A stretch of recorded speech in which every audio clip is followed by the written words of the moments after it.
તો જો 3 ગુણ છે એમાં એક સત્વ ગુણ છે. તો સાત્વિક ગુણ કયો? તો સાત્વિક ગુણ પેલા 3 જાતિ આપણે કહી છે ને, દેવ, મનુષ્ય અને રાક્ષસ. તો દેવો સત્વગુણવાળા છે, દેવો સત્વગુણવાળા છે. હવે રાક્ષસ છે એ તમો ગુણવાળા છે, અને મનુષ્ય છે એમાં રજોગુણ વધારે છે. હવે તમને એમાં છે કે આ 3 પાછું ડિટેલમાં જઈએ તો સમજતા તમને તકલીફ પડે, પણ સત્વગુણ એટલે સાત્વિકતા. સત્વગુણવાળો એનું નિષ્ઠાપૂર્વક પોતાની ફરજ બજાવે અને ફરજનું પાલન જ કરે. એને કશું મોહ કે કંઈ હોતું નથી. એની પોતાની જવાબદારીનું કામ કરે, સોંપ્યું હોય પરિપૂર્ણ કરે, અને ફરજમાંથી ખસતો નથી. એને કશું જોઈતું નથી, કંઈ નહીં છે એમાંથી પોતાની રીતે ચાલ્યા કરતો હોય છે. એટલે સત્વગુણવાળા પાસે શાંતિ વધારે હોય. પણ તમો ગુણવાળો છે ને એને જલસા જ બોલાવા છે. એને ખાવું પીવું, જલસા કરવું, ઊંઘવું છે. ખાવા બેઠો હોય તો તમો ગુણવાળો ધરાઈને ખાવું છે. મારી પાસે બિસ્કિટ ને આની પાસે જૂઠવી લેવા મોંધો નથી, કઈ બીજી વાત જ નહીં. ખાઓ પીઓ જલસા કરો, બસ. ખ્યાલ આવ્યો? એ તમો ગુણવાળા છે. પણ તમો ગુણવાળો આનંદ પેલો શું કહે કે આરામ પ્રિય છે. બસ થાકી ગયો, ઊંઘી ગયો, માથે કશું થશે નહીં ભાઈ. અલે આ બેન મહેમાન આવ્યા છે, ચા બનાય ના, મને થાક લાગ્યો, તમે બનાવ જે ઊંઘી જાય. એવું નથી હોતું. પછી ભાઈ પોતે ઊભા રહીને સ્ટવ હરગાવે એવું કોક કરે, ભાઈ બંધાવે પીવડાવી પડે ને યાર. તો ટૂંકમાં કહેવાનો અર્થ છે તમો ગુણ છે. રજોગુણ જે છે એ રજોગુણ નવરું ના બેહી રહે, કોકનું કોક એને કશુંક જોઈએ. રજોગુણ એટલે માણસને નવી નવી ક્રિયાઓ ચાલુ, એમને બેહી ના રવાય. એમને બેઠો ત્યારે આપણે આ નવો ડ્રેસ લઈએ, માં તો લાલ શર્ટ લેવું, પણ મરવા દે કે સાલા શાંતિ જ પહેર, હું નાગો તો તું ભરતો નહીં, પેન બીજું લેવું જ ભાઈ. ખાવા બેઠું હોય ને પછી બીજું નવું નવું જ જોઈએ, કશુંક કરવું છે.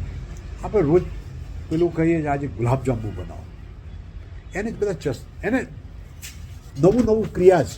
અને રજોગુણ ઈચ્છાઓ, અને રજોગુણવાળો દોડતો છે. એટલે જુઓ, દરેક માણસ આપણે બધા છે ને એ કાર્યમાં દોડ્યા કરીએ છીએ.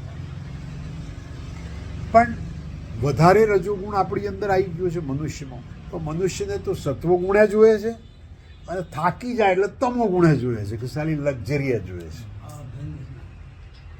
તો આ 3 ગુણ માટે બહુ સરસ આ લોકો કહે છે કે 3 કેશવાય નમઃ, માધવાય નમઃ. ખ્યાલ આવ્યો? તો 3 વાર પાણી પી જાઓ. હ્રીમ કેશવાય નમઃ. આ તમારું, હા તમારે કરું. હ્રીમ કેશવાય નમઃ. પેલી મોટી તરફણી તાર પપ્પા મમ્મીને આપી દે. આ છે ના છે. નારાયણાય માધવાય નમઃ, ગોવિંદેતિ હસ્તમ પ્રક્ષાલ્ય.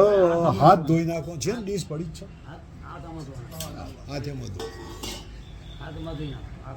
ધ્યાયી ધ્યાયામિ નમસ્કરોમિ. એટલે આપણે જે 3 કરીએ છીએ ને, 3 વખત પાણી પીએ છે, એની પાછળ ઉપદેશ આ છે કે આ 3 ગુણો છે, એ 3 ગુણોથી આ સંસારમાં માથાકૂટ કરવાની છે ભાઈ. એટલે મને એ બહુ સરસ, હું બધું જુદું જુદું વાંચતો હોઉં છું. એમાં વિનોબા ભાવેની ગીતા છે ને, બહુ સરસ વર્ણન કર્યું છે. સત્વગુણ કેવો? તો તમે સવારે વહેલા ઉઠ્યો, તમે વહેલા ઉઠો ને તો કોઈ ખરાબ વિચાર નહીં આવે, માથું ફોડી નાખવું કોઈ નહીં આવે, લૂંટી લો નહીં આવે, શાંત ને સારું. કારણ કે કમ્પ્લીટ થાક ઉતરી ગયા પછી આપણે જાગી આવીએ છીએ. એટલે એ વખત સત્વગુણ હોય છે. પણ સત્વગુણને થોડોક ટાઈમ જાય ને પછી રજોગુણની એન્ટ્રી પડે. કેશવાય નારાયણાય નમઃ, માધવાય નમઃ આવે ને એટલે પાછું નારાયણનું ચક્કર ચાલે. હવે સારું ઉઠો થાય કે અલા બહાર જાગીને અહીંયા કોણે કચરો નાખ્યો છે, અલા કોણ કચરો નાખે, કહેજો બાજુવાળાને ફલાણાને ઢીકડું, ચક્કર ચાલુ થઈ ગયું એમ. એના કરતાં આપણે આ બીજું ડસ્ટબિન લાવીએ, ફલાણું લાવીએ. એટલે એ માયામાં એટલે પછી દોડવા મળે. દોડતો દોડતો દોડતો આખો દિવસ કે પૈસા કમાવાનું, ઓફિસમાં ગયો ફલાણું મહેનત કરીને એટલો બધો થાકી જાય. પછી કહે રાજુભાઈ હજી આ જોઈએ, અમે કહું ભાઈ કાલે આવજો, બધું થાકી. થાકીને જ્યારે હાશ ખાઈને ઊંઘી છે, એ તમો ગુણ છે. તો દરેક માણસ ત્રણો ગુણમાંથી પસાર થતો જ હોય છે. એટલે ત્રણેય ગુણ જે છે એ સંસારમાં જરૂરી છે, પણ ત્રણેયનો પ્રોપર યુઝ કરવાનો છે. આ કર્મકાંડનો સરસ સિદ્ધાંત છે. ખ્યાલ આવ્યો ભાઈ? તો ભગવાનને વંદન કરો. નમસ્કારો વિદ્યાએ ધ્યાયામી. હાથની અંદર ફૂલને ચોખ્ખા રાખો ભાઈ, ફૂલને ચોખ્ખા રાખો. હવે તમને બહુ જ સરસ વસ્તુ કહું છું, એ સમજવાની જરૂર છે. કોઈ બી પૂજા થતી હોય ને શરૂ, એમાં આપણે ઈષ્ટદેવને યાદ કરીએ છીએ. ઈષ્ટદેવને યાદ કરીએ છીએ, ગણપતિ દાદાને યાદ કરીએ છીએ. એટલે વંદન કરો. ઈષ્ટદેવતાભ્યો નમઃ, કુલદેવતાભ્યો નમઃ, ગ્રામદેવતાભ્યો નમઃ, વાસ્તુદેવતાભ્યો નમઃ, વાણી હિરણ્યગર્ભભ્યાન નમઃ, સચી પુરંદરાભ્યાન નમઃ, ઉમા મહેશ્વરભ્યાન નમઃ. હવે આ બધા જ દેવો આવ્યા, એમાં એક પાછા દેવ આવે છે જેને માતા પિતા પણ કહે છે.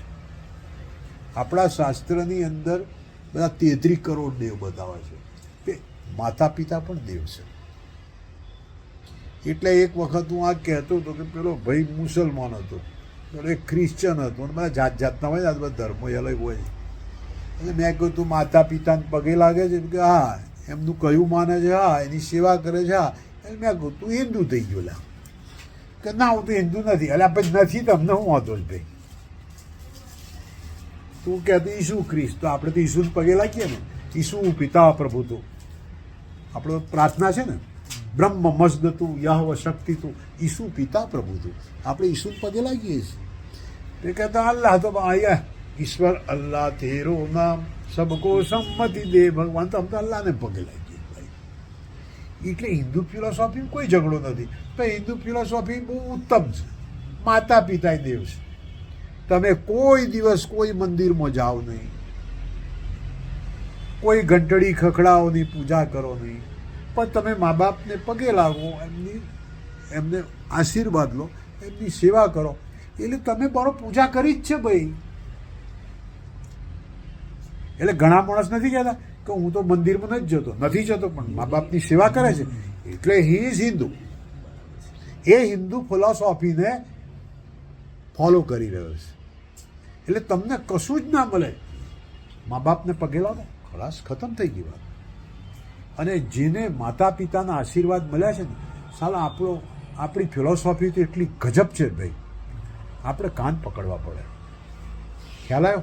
કશું જ નહીં, કોઈ મંદિરમાં જાઓ નહીં, કશું જ ના કરો, માતા પિતાના આશીર્વાદ મેળવ્યા એટલે you are following the Hindi philosophy. એટલા માટે પગે લાગો. માતા પિતૃ ચરણ કમલેભ્યો નમઃ, સુમુખશ્ચૈકદંતશ્ચ કપિલો ગજકર્ણક.